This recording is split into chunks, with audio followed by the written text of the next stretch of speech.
Hi friends.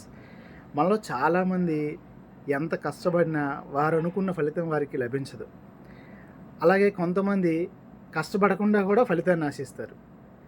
అయితే ఏది ఏమైనప్పటికి కూడా వారు చేసిన పని వారికి ఆ ఫలితాన్ని ఇస్తుంది.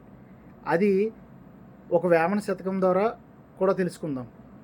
పూర్వజన్మమందు పుణ్యంబు చేయని పాపి తాదనంబు బడయలేడు. విత్తమరచి కోయ వెదకిన చందంబు విశ్వదాభిరామ వినురవేమ. అంటే పూర్వజన్మలో గత జన్మల్లో ఏ పుణ్యకార్యము కూడా చేయకుండా వాళ్ళు ఈ జన్మలో మాత్రం ధనధాన్యాలతో తులతూగాలని, స్వర్గ సుఖాలు అనుభవించాలని కోరుకుంటారు. అది ఎలాంటిదంటే విత్తనం వేయకుండానే పంట మాత్రం చేతికి రావాలి. పంటని ఆశించడం లాంటిదనమాట. అది ఎంత అజ్ఞానమో ఇది కూడా అంతే అజ్ఞానం.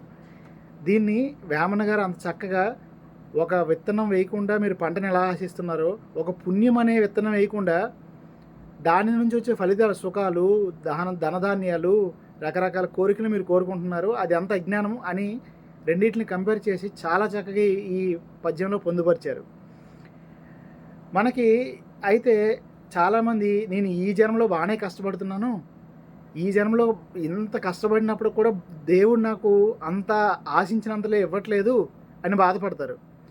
బట్ ఇక్కడ ఈ బాడీకి జన్మ అయి ఉండొచ్చు, కానీ మన సోల్కి ఎన్నో జన్మలు ఉంటాయి. మన ఆత్మ ఇలాంటి జన్మలు, ఇప్పుడు జన్మలు లాంటివి ఎన్నో జన్మలు ఎత్తి ఉంటుంది. సో అన్నీ అక్యుములేటెడ్గా చూసుకుంటే, సంచిత కర్మలు అంటారు వాటిని, అన్నిటినీ అక్యుములేటెడ్గా చూస్తే టోటల్గా ఓవరాల్ బ్యాలెన్స్ షీట్ అనమాట. బ్యాలెన్స్ షీట్ చూసుకోవాలి. మనం ఎలా చూస్తున్నాం? Profit and loss account, current statement చూసుకుంటున్నాం. బట్ ప్రీవియస్ ఇయర్స్ది కూడా కలిపి అక్యుములేషన్ చూస్తే బ్యాలెన్స్ షీట్ అవుతుంది. అదేవిధంగా మనం ఏంటంటే ప్రీవియస్ కర్మలన్నీ, అంటే ప్రీవియస్ జన్మలో మనం ఏమైనా పాపాలు చేసామా, ఆ పాపాలకు ప్రాయశ్చిత్తం కూడా మనం అనుభవించాలి కదా. సో దానికి అది టాలీ అవుతుంటుంది తప్ప ఎక్కడ అన్యాయం అనే ప్రసక్తే ఉండదు. సో భగవంతుడు కూడా మనకి, అందరూ చాలామంది అనుకుంటారు నేనేమి అంటే వాడు ఫలానా వాడికి ఏ పని చేసినా వాడికి చెల్లుతుంది ఎలాగైనా. నువ్వేం లెక్కటక్కర్లేదు, అన్ని లెక్కలు భగవంతుడు కడతాడు.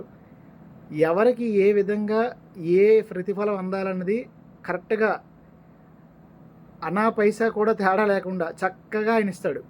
సో మీరు చేయాల్సింది పుణ్యకార్యములు మీరు చేయాలి.